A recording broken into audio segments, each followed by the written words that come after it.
Excepcionalmente, nós não teremos o devocional e, portanto, nós vamos fazer a leitura do capítulo 24 de 2 Samuel, dos versículos 15 e seguintes, para que nós possamos nos fundamentar para essa interatividade, para esse espaço da palavra. Então, 1 Samuel, capítulo 24, versículo 15 e seguintes, diz: O Senhor, porém, será o juiz e julgará entre mim e ti, e verá e advogará a minha causa, e me defenderá da tua mão.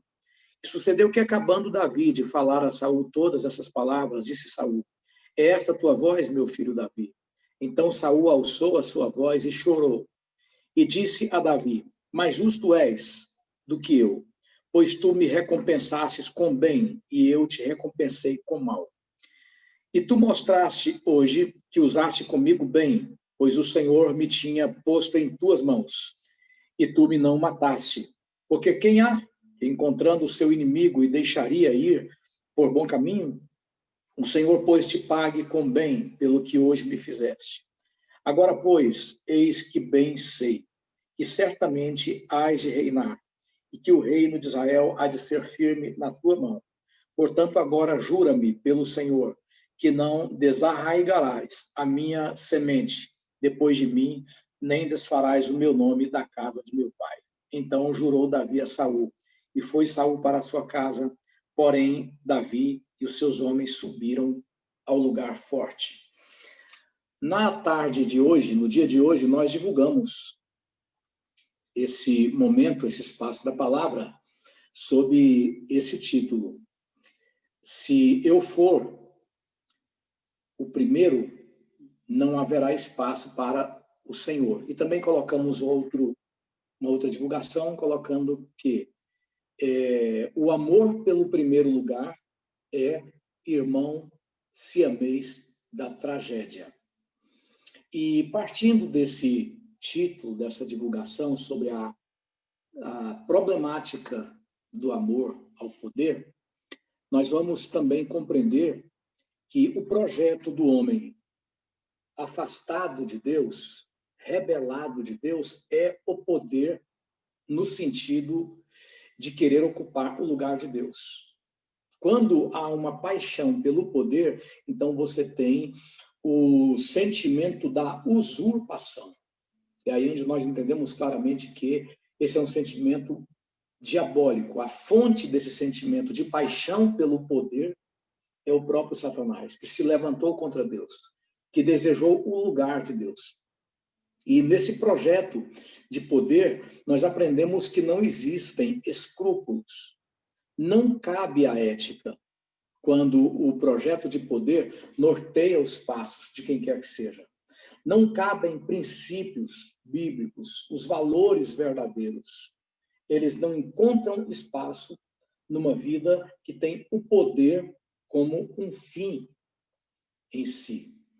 Quando também nós analisamos a passagem que está ali em Filipenses, capítulo 2, isso é claramente colocado pelo apóstolo Paulo nos vários versículos, 4 em diante. Ele coloca claramente: não haja em vós outro sentimento que não o sentimento que houve em Cristo Jesus, o qual, sendo Deus, não usurpou ser igual a Deus, mas se humilhou, se despojou, foi humilde, obediente até a morte, e morte de cruz, pelo que Deus o exaltou soberanamente, de forma que toda criatura em cima dos céus, sobre e embaixo da terra, deverá se dobrar e se curvar, confessando que Jesus Cristo é o Senhor, para a glória de Deus Pai.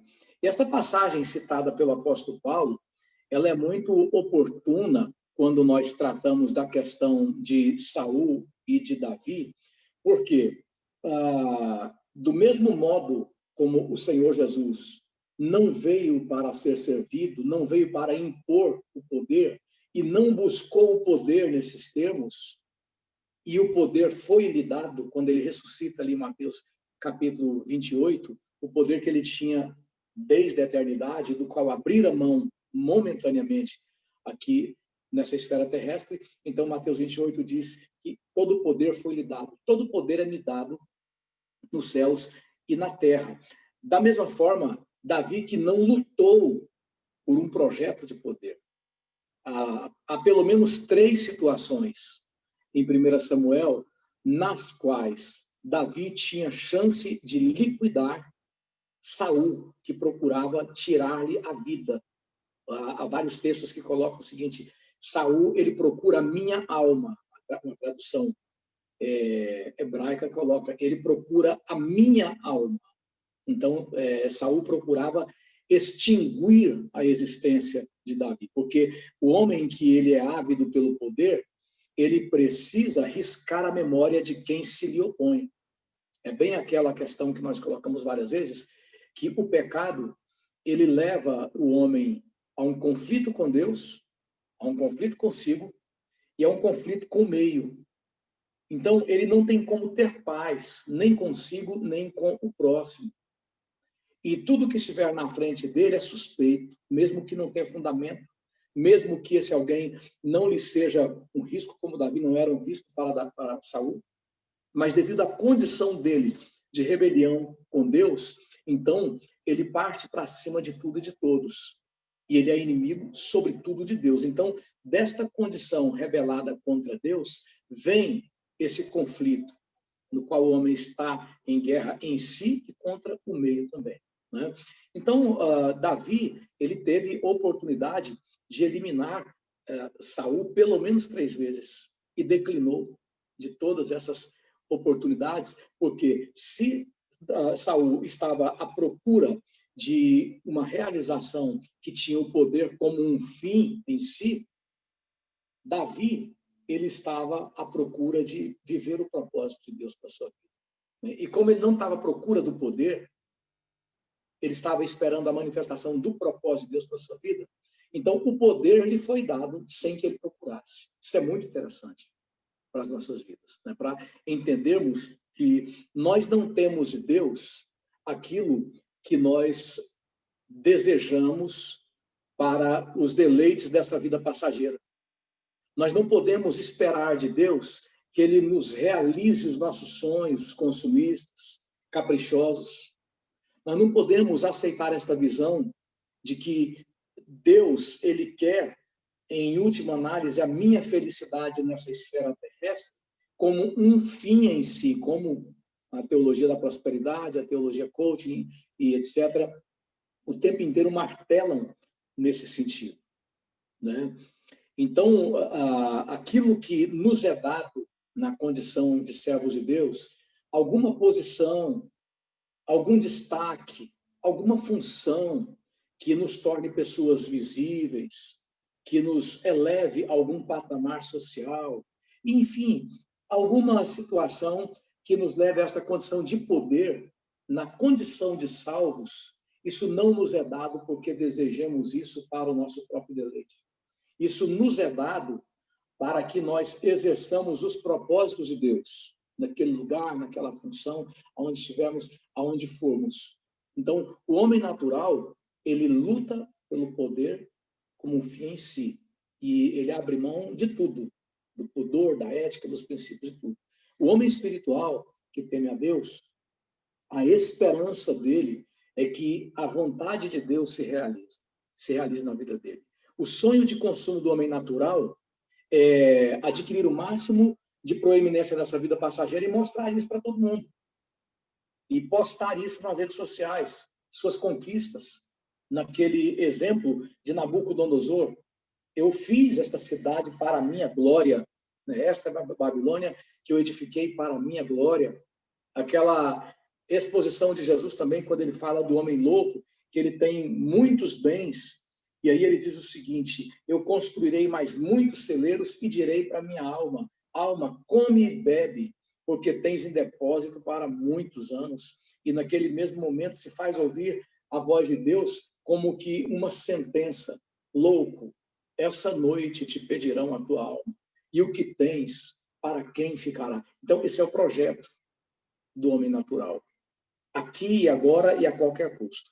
Mas o homem espiritual, ele aguarda a manifestação do propósito de Deus para a vida dele. E, por último, antes de darmos a abertura para a participação daqueles que querem falar, querem perguntar, interagir, nós temos que nos lembrar essa situação acontecendo também com Abraão e com Ló, porque Ló, na condição de homem natural, ele coloca os olhos na campina, ele faz uma análise natural, carnal das coisas, e vai para aquele lugar, para Sodoma e Gomorra, cujo resultado final, nós que temos um convívio com a palavra de Deus, sabemos a destruição que se desencadeou sobre o projeto de vida de Ló, do qual ele escapou, só ele e as 2 filhas dele, e dando sequência a várias tragédias, como, por exemplo, a prática do incesto, né? Daquilo ali surgem 2 nações inimigas de Deus e do seu povo.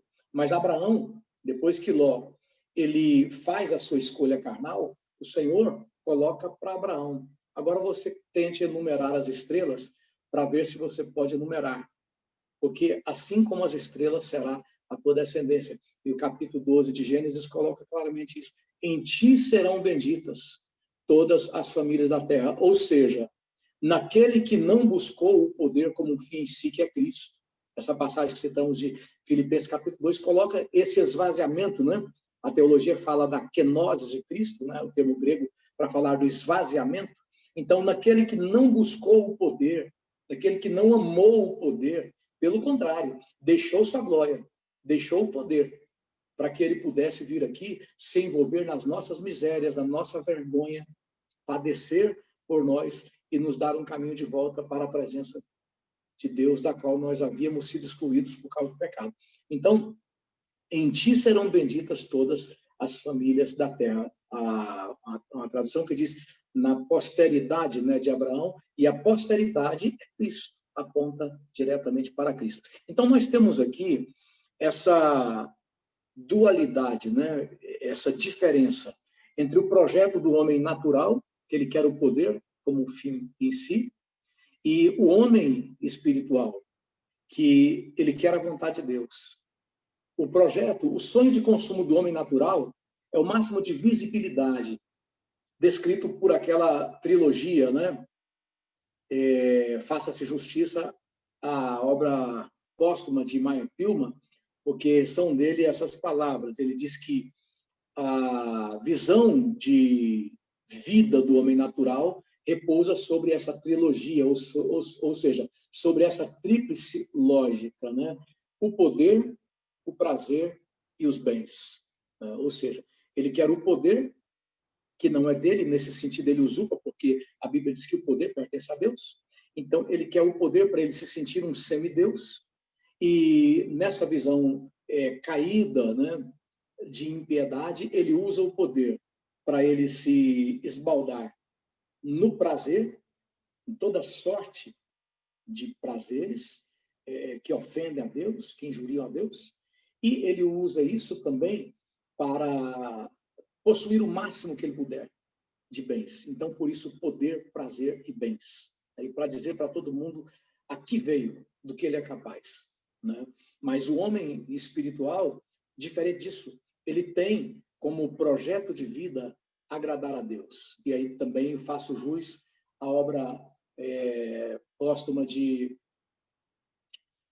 esqueci o nome do um grande homem de Deus, um teólogo que já partiu, que ele dizia o seguinte, que a ambição do homem de Deus, ele dizia, a ambição mais cara do homem de Deus é agradar a Deus. Ambição em termos, né? Porque aí não é nem ambição, mas é o fervor, é o desejo. Mas ele usou esse termo. A ambição mais cara do homem de Deus é agradar a Deus, fazendo a sua vontade.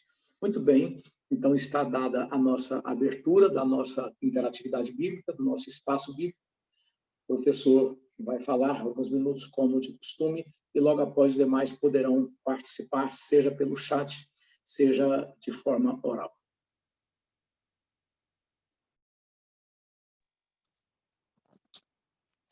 Quero saudar os irmãos com a paz do Senhor, corroborando com essa abertura dada pelo pastor. todos os homens de Deus que ocuparam algum espaço no poder, nenhum deles procuraram. Quando nós olhamos para Moisés, Moisés se esquivou.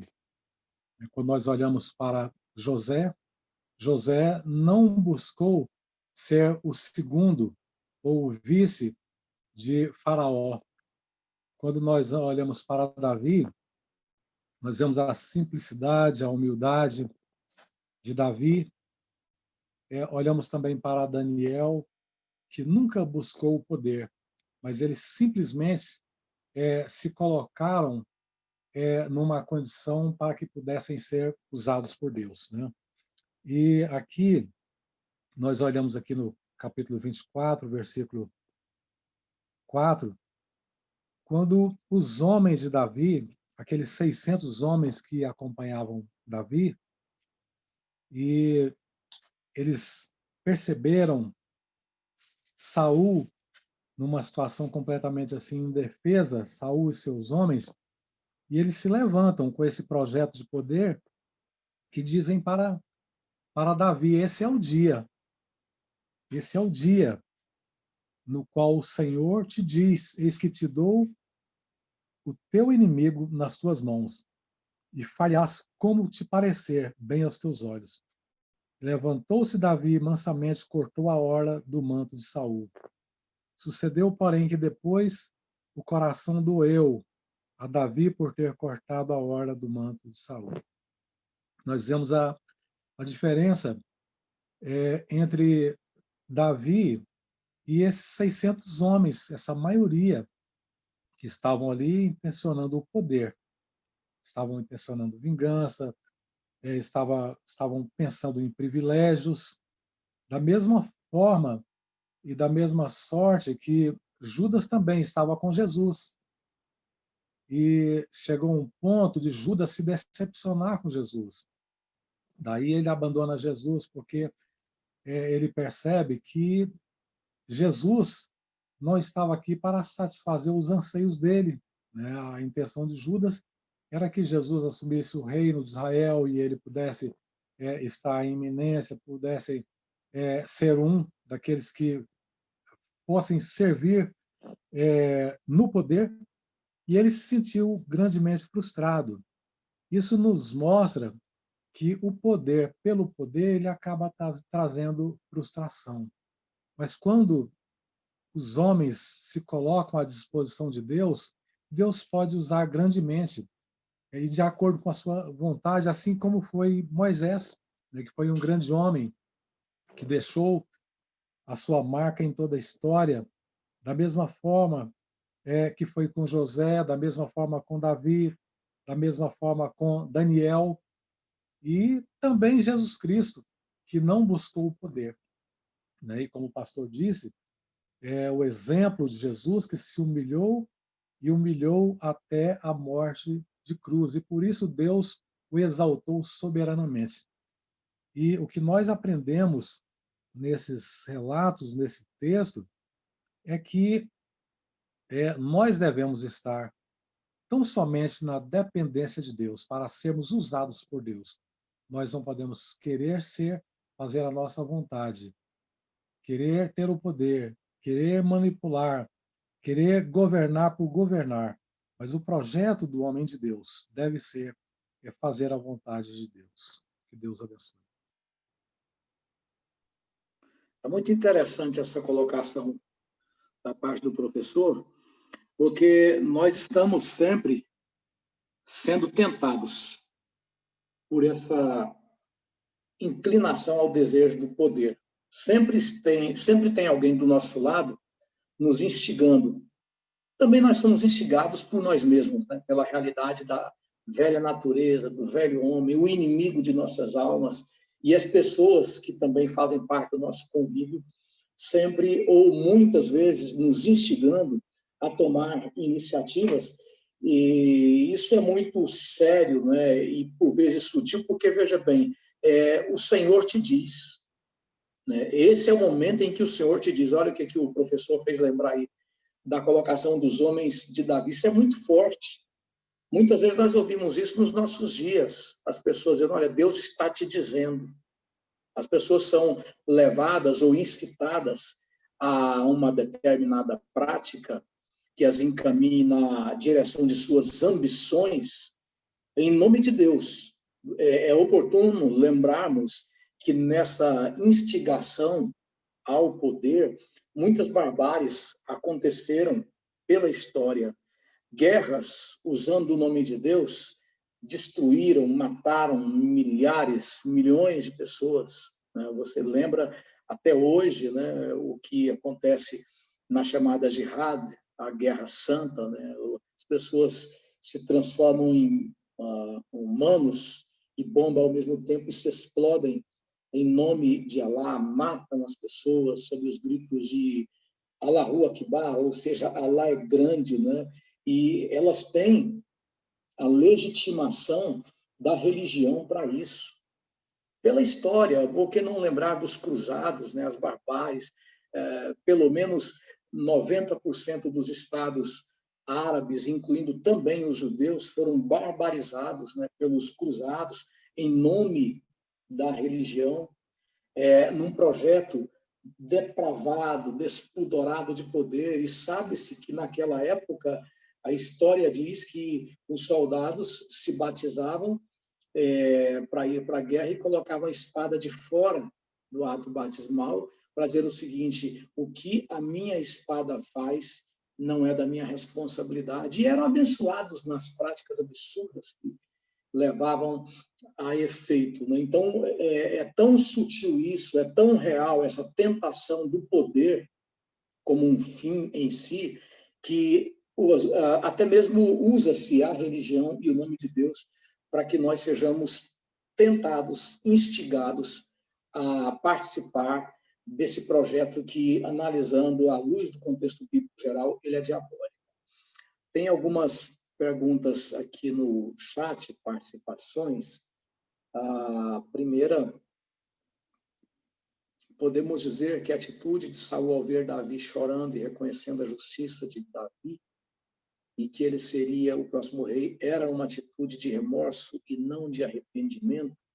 É importante a gente se lembrar do versículo 10 de Filipenses 2, quando coloca o escritor aos gentios que, diante de Jesus Cristo, um dia, todo joelho se dobrará, né? Toda língua confessará que ele é o Senhor, e coloca esse versículo aí, que toda criatura no céu, na terra e embaixo da terra. Então, toda a criação inclui os que são salvos e os que são condenados, ou os que forem salvos e os que forem condenados confessarão que Jesus Cristo é o Senhor.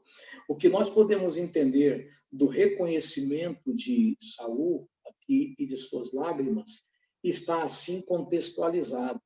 É um reconhecimento tardio, não tem que ver mais com salvação, com arrependimento, porque nós estamos caminhando e percebendo cada vez mais que Saul ele segue num caminho sem volta.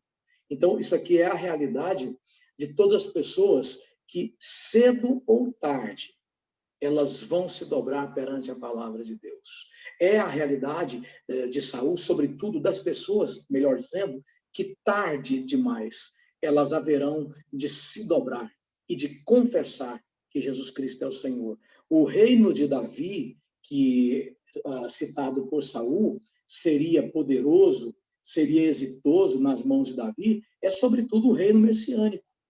Aqui há uma projeção, porque quando se fala do reino de Davi, nós temos que entender isso, a questão da projeção ou do vaticínio, né, da profecia propriamente dita do grande rei, daquele que reinará para sempre. O próprio Davi entendia que ele não era o rei, quando ele dizia que haverá um que reinará com justiça. Então, ele próprio entendia que não era ele. Então, há aqui, na citação de Saul, um reconhecimento tardio, né? Porque não lhe restava mais arrependimento, e é com isso que nós temos que tomar cuidado, né? Bom, a outra colocação que já está dentro do que foi posto sobre a descendência de Saul. Interessante que Saul pede a Davi que não elimine sua descendência, não apague seu nome para que não seja lembrado. E vemos também no verso 20, que ele sabe que o rei Davi, bom, isso aqui foi já posto, né? E tem como comentar da Kézia, que eu estou lendo aqui de trás para frente, né? Mas eu vou chegar lá. Então, tem outra aqui. Tem como comentar um pouco sobre o uso da revelação divina pelos homens de Davi, quando disseram: esse é o dia sobre o qual o Senhor lhe falou, entregarei nas suas mãos. Isso o professor já respondeu, né? Ele rejeita essa instigação de seus próprios homens. A outra pergunta que deve ser a da Kézia: essa busca pelo primeiro lugar, pelo poder e reconhecimento, pode justificar a multiplicação de tantos arraiais evangélicos? Muitas vezes. Infelizmente, muitos projetos religiosos, muitos prédios que são erguidos, eles têm de religião só a fachada. Ali se encontra um verdadeiro projeto de poder. Ali se encontra, muitas vezes, uma verdadeira inspiração naquela mentalidade de Nimrod. Construamos uma cidade cuja torre chegue até os céus, façamos-nos um nome. Um escritor, cujo nome também me esqueço nesse momento, ele fez um comentário interessante sobre isso, dizendo o seguinte: muitas catedrais cristãs, elas são feitas para dar uma bofetada no outro ministério que não pôde chegar aonde esse chegou e dizer àquele outro ministério rival do que nós somos capazes. Então, muitas vezes, como falamos do histórico de guerras e barbáries em nome da fé, muitas vezes a religião é apenas uma fachada para um projeto de poder nos moldes de Saul. E a pergunta foi muito boa, muito oportuna. A outra, bom, são essas, não tem por hora, né? Tem outra? Então, vamos localizar aqui. Tem como comentar? Eu penso que o choro de Saul... Essa última, já li. É a última pergunta? Eu penso que o choro de Saul pode significar também um lembrete de sua memória, dizendo que o Senhor havia escolhido. É essa? Já foi comentada, foi respondida. Muito bem. Mais alguma participação? Oral ou pelo chat? Bom, vamos continuar, então, na nossa exposição. Nós vivemos em dias, irmãos, em que essa questão do poder, da busca pelo poder, ela se coloca como que uma pauta permanente, né? como que uma pauta permanente nos nossos dias. Tudo enseja, tudo mostra o quanto o ser humano é ávido pelo poder. E você para analisar que as pessoas, em nome do poder, o que elas mais fazem é usar a aparência de piedade. Paulo falava disso para Tito, né? Eles têm a aparência de piedade, mas negam-lhe a eficácia. E é exatamente isso que muitos movimentos, muitos segmentos dos nossos dias, movimentos políticos principalmente, né, estão fazendo. Eles têm um projeto de poder, então eles mostram-se compadecidos de certas minorias da sociedade, né? E aí se apresentam como aqueles verdadeiros arautos da justiça, como aqueles que são os verdadeiros defensores dos oprimidos. E nós, como cristãos, nós temos que ter um entendimento não natural, mas espiritual. Nós não podemos analisar as coisas de acordo com a cartilha daqueles que estão comprometidos com isso, com o projeto de poder. E comprometidos com o projeto de poder, eles fazem tudo, inclusive mentem o tempo inteiro. A análise cristã dos acontecimentos do mundo da sua época, do mundo ao seu redor, não pode ser uma análise que se inspire na visão carnal, das pessoas que não têm compromisso com Deus, porque essas têm um comprometimento com a mentira. A maioria dos jornalistas, a maioria dos segmentos midiáticos estão comprometidos com a mentira. Um número muito grande de magistrados, de juízes, de parlamentares, e etc., estão comprometidos com a mentira. Um número majoritário, eu acredito, de mestres, de professores, de doutores estão comprometidos com a mentira, filósofos, e por isso vai, psicólogos, psiquiatras, um número muito grande, eu diria majoritário, das pessoas que têm capacidade de formar opinião nos nossos dias, eles estão comprometidos com esse projeto de poder que se fundamenta no engano, na mentira, com o propósito de catequizar, de doutrinar as pessoas de acordo com o engano, com a mentira. Porque nessa esteira do projeto de poder que se fundamenta na mentira, virá o anticristo. Nós temos que ter essa percepção. A questão de Saul, que aconteceu há mais de 2.900 anos atrás, é atualíssima e sempre se colocou como atual ao longo da história da humanidade, bem como todas as realidades bíblicas que mostravam pessoas lutando pelo poder. Então, isso é sempre atual, porque, eu repito, é nessa esteira da busca pelo poder, tendo como fundamento o engano, a mentira, que virá o anticristo a serviço de Satanás, que em João capítulo 8 é dito por Jesus como sendo o pai da mentira, né? Então, nós temos que fazer uma análise realmente espiritual das coisas. Ninguém pode fazer uma análise mais consistente dos fatos ao nosso redor, do perfil psicológico, da filosofia predominante do seu tempo. Ninguém pode fazer isso mais do que o homem de Deus, mais do que a mulher de Deus, mais do que os servos de Deus, porque o homem espiritual discerne bem tudo, Paulo coloca isso, mas o homem natural, ele é limitadíssimo, e ele é totalmente sujeito a esta condição doutrinadora da mentira e do engano, né? Aproveitando o que estamos aqui tratando, eu me lembro de tantas barbáries que acontecem, né, nos nossos dias. A gente lamenta o que aconteceu a semana passada no Carrefour, lá em Curitiba, se não me engano, numa cidade do sul, em que um homem negro é morto numa briga, né, depois que ele agride, que ele parte para a pancada. Acontece ali algo lamentável que não deveria acontecer, o descontrole dos seguranças acabam culminando na morte. E aí, no momento em que aquilo é divulgado, surgem esses defensores das minorias, esses redentores, esses que querem assumir o papel do próprio Cristo, como os que vieram para serem os que realmente falam em prol dos oprimidos.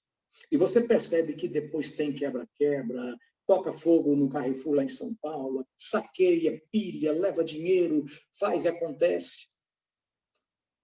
E, por outro lado, você percebe que esse jogo do poder, ele é desmascarado. Por quê? Você tem N casos de pessoas negras que são assassinadas.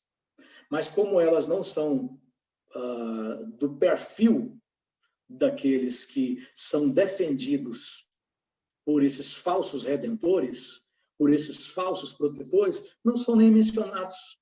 Algum jornal ou outro mencionou o caso recente de um policial jovem, com menos de 30 anos, que foi assassinado no seu trabalho, negro, bem negro mesmo, mas não foi citado, não teve nenhum manifesto, né? Para falar dessa pessoa, para lembrar que ele deixou os filhos, que ele tombou em prol da justiça. Lá no Rio de Janeiro, os traficantes estão barbarizando a sociedade, estão oprimindo, né? As pessoas estão ali vivendo debaixo do medo, do pânico. Por que esses movimentos redentores não fazem manifestações massivas e invadem as bocas de tráfico, não invadem ali a região onde o tráfico prevalece e protesta firmemente para acabar com aquela opressão? Então, não vai muito longe a situação de desmascaramento desses falsos redentores, né, que buscam o poder como um fim em si. E nós precisamos estar atento em tudo que vem surgindo nos nossos dias, porque por trás disso existe o espírito diabólico que procura trazer a atenção das pessoas para si, através de uma aparência de piedade. Uma aparência de piedade falsa. A maioria dos políticos, eles têm esse espírito neles. Eles querem passar a impressão de que eles são um verdadeiro Messias que vieram para redimir as pessoas. Muitos deles até embargam a voz, choram. O mesmo espírito de Saul. Estamos falando de coisas bem atuais. A realidade do contexto que estamos estudando, ela é bem atual. Parece que o político, quando ele sobe no palanque, para ele fazer as suas promessas, parece que ele vai dar cabo aos problemas da humanidade. Ele falta dizer que ele vai acabar com a morte. Ele parece que ele está prometendo ali vida eterna. E eu tive a oportunidade de dizer já para políticos o seguinte: olha, essa gana de vocês pelo poder como um fim em si, ela tem uma origem só, que é o diabo. E o nosso compromisso com a verdade nos torna, ou faz com que pareçamos aos olhos de muitas pessoas, antissociais. Acontece que até esse sentimento de ser social, ele está se prestando a essa hipocrisia daqueles que, amando o poder, acabam por querer usurpar o lugar que é de Cristo e se colocam nesse contexto. É todo um contexto milenar, né, que vem se desenrolando até o surgimento do anticristo. Né? Na verdade, quem redime, quem trabalha pessoas, resgata elas da condição de opressão de Satanás e traz para um convívio que seja digno e que, sobretudo, mostre para as pessoas que existe uma verdadeira libertação, quem faz isso é a igreja verdadeira. Quando ela está cumprindo, quando ela está vivendo para os propósitos de Deus, então ela faz isso através de cada mulher, através de cada homem, de cada serva, de cada servo fiel. Nós levamos avante esse propósito no poder de Deus. Quando Jesus ressuscita, ele dá poder para que a obra seja feita. Então você tem o contraste entre o poder que as pessoas procuram, né, nessa perspectiva bem satânica, bem diabólica mesmo, e o poder que Deus concede. Né? Naquela perspectiva diabólica, as pessoas buscam o poder para que elas possam se promover, e aí o inimigo as possui e junta, vamos colocar assim,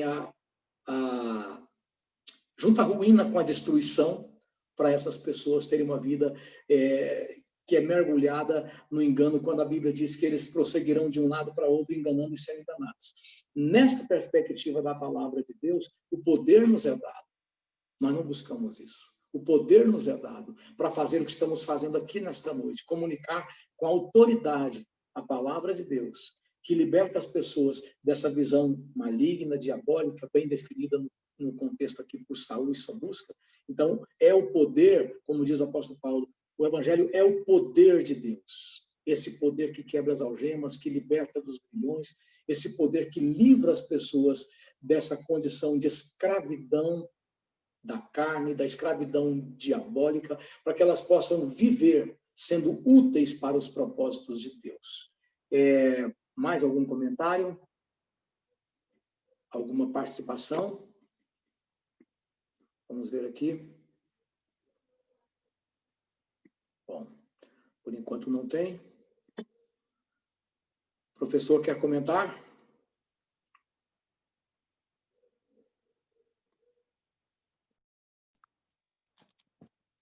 Comentar aqui sobre o capítulo 6, aliás, o versículo 6 do capítulo 24, na resposta que Davi dá para os seus homens, quando ele diz: o Senhor me guarde de que eu faça tal coisa ao meu Senhor. Mesmo ele sendo odiado, mesmo ele sendo perseguido por Saul, ele está dizendo que o Senhor me guarde de que eu faça tal coisa ao meu Senhor. A consideração que ele tinha para com Saul. Ao ungido do Senhor, estendendo eu a minha mão contra ele, pois é o ungido do Senhor. Eu fico pensando na consideração, no sentimento, no respeito, no valor que Davi estava dando à unção que Deus havia concedido a Saul para que ele fosse o rei de Israel. muito embora ele sabia que ele mesmo já tinha sido escolhido rei, mas em momento algum, mesmo ele sendo ungido, ele sabendo que chegaria o momento que ele haveria de assumir o trono, ele não pensa em usurpar antes da hora essa condição. E ele fala para os seus homens: olha, que o Senhor me guarde de fazer tal coisa. E aqui, no versículo 12 e 13, Davi fala para o próprio Saul: julgue o Senhor entre mim e ti, e vingue-me o Senhor de ti, porém a minha mão não será contra ti. Como diz o provérbio dos antigos, dos ímpios procede a impiedade. Ou seja, ele está dizendo: se eu fizesse alguma coisa, se eu fosse mal intencionado, se eu tivesse tal atitude, eu seria um ímpio. Como diz o provérbio dos antigos, dos ímpios procede a impiedade, porém a minha mão não será contra ti. Então ele está dizendo: olha, que o Senhor faça o que ele quiser. O Senhor deve julgar, o Senhor deve fazer como ele quiser, mas a minha mão, ao mesmo tempo que ele está dizendo para Saul, que Saul está agindo como ímpio, porque ele se diz inocente. Davi está se colocando numa condição de inocente, está alegando a sua inocência, dizendo: olha, eu não sou mal intencionado, eu não tenho intenção de fazer mal, não busco o seu mal, que o Senhor possa julgar entre mim e ti. Né? E como diz o provérbio do antigo, dos ímpios procede a impiedade. Se eu estivesse com impiedade, agindo dessa forma, eu seria um ímpio. Porém, a minha mão não será contra ti. Um posicionamento assim muito que devemos levar muito a sério, né? Devemos entender e devemos valorizar muito o sentimento de justiça que Davi estava tendo, o sentimento de respeito, o sentimento de consideração para aquele rei que já havia sido, da parte de Deus, ele já havia sido já desprezado como rei. Né? E Davi já havia sido escolhido como rei de Israel. E no momento em que Saul foi rejeitado como Deus, ele está aqui dizendo que Deus me livre de algum dia estender a minha mão contra o ungido do Senhor, contra o rei meu Senhor. Aproveitando a boa fundamentação dessa colocação do professor, nós podemos nos perguntar por que Saul ele tinha uma conduta instável enquanto que Davi prosseguia firme no seu caminho. Como dissemos, pelo menos 3 vezes, Saul ele tenta matar Davi. Ele organiza projetos, ele mobiliza tropas, ele promove ali o serviço de inteligência, de espias, de investigadores, né? Ele se vale de tantos quantos recursos ele pode, ele mobiliza, tendo como projeto de vida matar Davi. Ele vai, depois ele tem um momento que alguns entendiam como se ele tivesse arrependido, e diz que não vai. Depois, de novo, ele volta a perseguir Davi. Você, lá no capítulo 26, versículo 21, de novo, ele coloca, né, a condição de Davi, que Davi não vai morrer, aquela coisa toda. E você se pergunta por quê que ele muda tanto, ele hesita tanto, né? Ele varia tanto. Tiago, capítulo 1, fala um pouco disso, quando diz que o homem de ânimo dobre, ele é inconstante como as ondas do mar. E não pense ele que receberá do Senhor coisa alguma, né? E o texto ainda diz que é inconstante como as ondas do mar, lançando de si coisas que não são próprias, né? Então, para descrever a condição do homem que busca o poder como um fim em si, essa condição dele lhe rouba a paz, lhe rouba a serenidade, ou ele não tem, de forma alguma, às vezes não é nem que rouba, né? Muitos deles nunca tiveram essa paz, porque nunca tiveram a experiência real com Cristo. No caso de Saul, nós percebemos que ele teve, ele foi trabalhado, ele foi levado há um aprofundamento no conhecimento de Deus e de sua vontade, mas disso se afasta, e ele se afastando, ele vive essa instabilidade. Isso é próprio de todas as pessoas que ou se afastaram da palavra de Deus, se afastaram de Cristo, ou nunca o conheceram.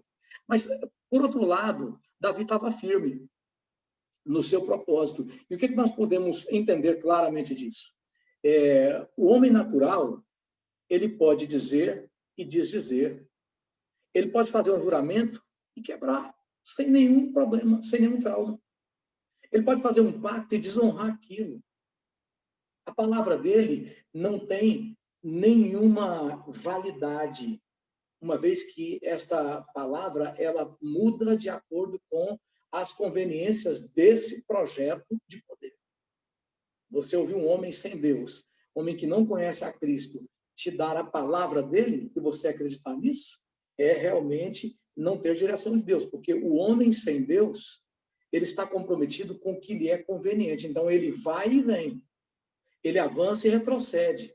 Ele diz não, ele diz sim, de acordo com a sua conveniência, ou de acordo com a conveniência do seu projeto de poder. E lembrando que ele está fundamentado na mentira.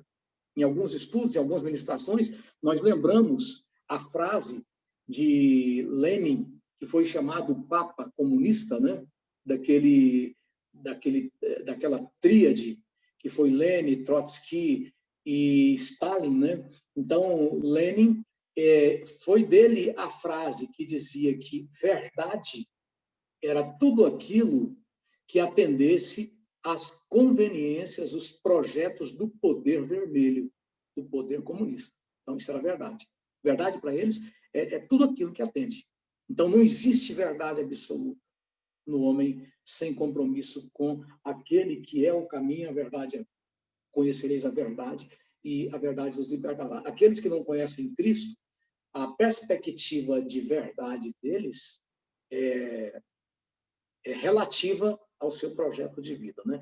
Mas quanto a Davi, ele foi nesse contexto aqui a pessoa que representa o homem espiritual, que tem um compromisso que não pode ser mesurado, não pode ser avaliado pelo homem carnal. O homem do espírito de Saul, o homem carnal, ele não pode compreender a magnitude do compromisso do homem de Deus. Por isso que Davi prosseguia num caminho que não dava voltas, que não pendia nem para a direita nem para a esquerda. Ele prosseguia naqueles dizeres de Paulo, eu prossigo para o alto. Né? Então, isso fala muito conosco, porque o nosso compromisso com Deus é um compromisso infinitamente elevado. Nosso compromisso é incomparavelmente maior do que o compromisso do homem natural. E nós não podemos. Hoje, nós temos um compromisso e daqui a pouco não temos mais. O homem espiritual, não. Nós não podemos hoje ter uma postura com relação aos valores eternos, aos princípios da palavra de Deus, e amanhã nós pegamos esses valores e os relativizamos para que algum projeto passageiro possa ser encaixado. Bom, eu creio nisso aí, sim. E tem alguns que até dizem, olha, o certo seria, se for pela Bíblia mesmo, então era para ser assim. Mas isso não existe mais hoje, né, irmão? Tem alguns que até dizem, minha irmã, isso aí não existe mais, não. Essa visão radical de evangelho, isso não existe mais, não, isso é coisa do passado. Essa situação na qual o jovem só vive a vida íntima, sexual, depois que casa, isso é do passado. Meu irmão, essa situação na qual o crente não pode beber sua cervejinha gelada, não pode ir para uma festa ali, conhecer os amigos que não conhecem a Cristo e passar a noite com eles, isso é coisa do passado. Meu irmão, você ainda é desse tempo em que o irmão não pode estar ali no bar tranquilo, jogando a sua sinuca. Então, há muitos que pegaram os princípios da palavra de Deus e colocaram de lado para viver uma visão, vamos dizer assim, mais moderna, né? Mais atual. E alguém colocou aqui no chat, com muita felicidade o que está lá em Hebreus capítulo 13, né? Jesus Cristo é o mesmo de ontem, de hoje e de eternamente. E o próprio Jesus vai dizer isso. Em Mateus 24, passarão os céus e a terra, mas as minhas palavras não hão de passar. É nessas palavras que se constitui o fundamento eterno que o justo se pauta na sua conduta diária. E é por isso que, como Davi, apesar de tudo que o pressionava para ele ceder, ele não recuava, né? É por causa desse valor que o ímpio não pode avaliar, é por causa desse compromisso, vamos dizer assim, tão maior, que o ímpio não pode dimensionar. Foi por causa disso que, pela história, os santos arcaram com todo o ônus que eles tiveram que arcar, mas não retrocederam na sua caminhada. Muitas vezes pagaram com a própria vida. Muitas vezes foram barbaramente torturados para abrir mão. Muitos deles tiveram seus membros cortados lentamente. Muitos irmãos tiveram suas unhas arrancadas, seus olhos arrancados lentamente para negar. Muitos deles tiveram sua língua cortada, arrancada. Muitos deles foram retalhados, esfolados lentamente, né? Havia uma máquina de tortura. Quem narra isso é Abraão de Almeida, num livro que, se os irmãos encontrarem, eu recomendo, Lições da História aqui, Lições da História, né? Esse livro estava esgotado na editora há alguns anos atrás, não estava sendo encontrado mais. É um baita de um documentário desse grande homem de Deus, historiador, Abraão de Almeida, ele colocando sobre o tempo da Inquisição, em que as pessoas que não queriam se prostrar perante o império da Inquisição romana, ou romanista, melhor dizendo, né? Não romana, não, romanista, eram colocadas, às vezes, numa máquina de tortura chamada donzela. E a donzela, ela tinha como que facas por dentro dela, e ela ia apertando a pessoa que estava ali dentro, ia furando ele com aquelas pontas, e pressionava o carrasco com sua voz para que ele negasse tudo aquilo que era contrário à fé romanista, né? E diz a história que, se ele não negasse, quando ela se fechava por completo, que abria, caía só os pedaços. Então, com esse tipo de ônus, muitos irmãos, pela história, se posicionaram não mudando, né? Aí eu fico pensando das pessoas que negam a Jesus, né? Mudam sua trajetória, que a gente está falando aqui de Davi, que não mudou seu caminho, né? Então, muitos hoje mudam a sua trajetória por causa de sexo, né? Trocam Jesus por causa disso. Outros trocam Jesus porque a proposta de melhoria salarial levou a uma mudança de rota, né? Por isso vai. Outros trocam Jesus por amigos, outros trocam Jesus pelo, como diz o outro, né? O peixe morre pela boca, trocam Jesus pelas bebidas etílicas, né? E todos que o fazem isso, eles se fundamentam numa teologia que o diabo dá para eles. E até escrevi algo interessante hoje nas minhas publicações, dizendo o seguinte, que esse tipo de pessoa que, como Saul, variava, né, de acordo com a sua conveniência, ele usa a Bíblia para ele fundamentar a sua condição de pecado. E uma vez que ele está usando a Bíblia para fundamentar a sua condição de pecado, ele está indo cada vez mais para o abismo. Não adianta você aconselhar. Porque a questão dele ali não é intelectual, é de uma entrega moral deliberada àquela condição ímpia, né? Então, nós temos de novo essa diferença entre os que servem e os que não servem a Deus. Os que não servem a Deus, bem configurados em Saul, eles variam de acordo com o seu projeto de poder. Os que servem a Deus, eles têm um caminho, né? Eu gosto muito, me persegue muito aquela palavra de Paulo, daquela carta também prisional, né? De Filipenses capítulo 3, quando ele diz, deixando para trás todas as coisas e prosseguindo para as que estão adiante de mim, eu prossigo para o alvo, pelo prêmio da soberana vocação de Deus em Cristo Jesus. Que Deus nos dê graça para que, como Davi, apesar de tudo que veio contra nós, que está aí contra nós, apesar de tudo que virá contra nós, apesar de tudo que o inimigo oferece e oferecerá contra nós, nós possamos seguir esse exemplo. Dizer, não, eu tenho um caminho, eu sei para onde estou indo. Eu não sou alguém enganado, não. Né? Nessa perspectiva do exemplo de Davi, nós podemos dizer, eu sei de onde eu vim. Eu sei aonde eu estou. Eu sei aonde eu chegarei. Aplica-se claramente ao apóstolo Paulo, porque ele sabia quem ele foi. Ele sabia do mundo ao qual ele pertenceu. Né? Ele sabia agora quem ele era. E ele sabia para onde ele iria. Por isso que ele diz que ele prossegue para o alvo, pelo prêmio da soberana vocação de Deus em Cristo Jesus. Não sei se ainda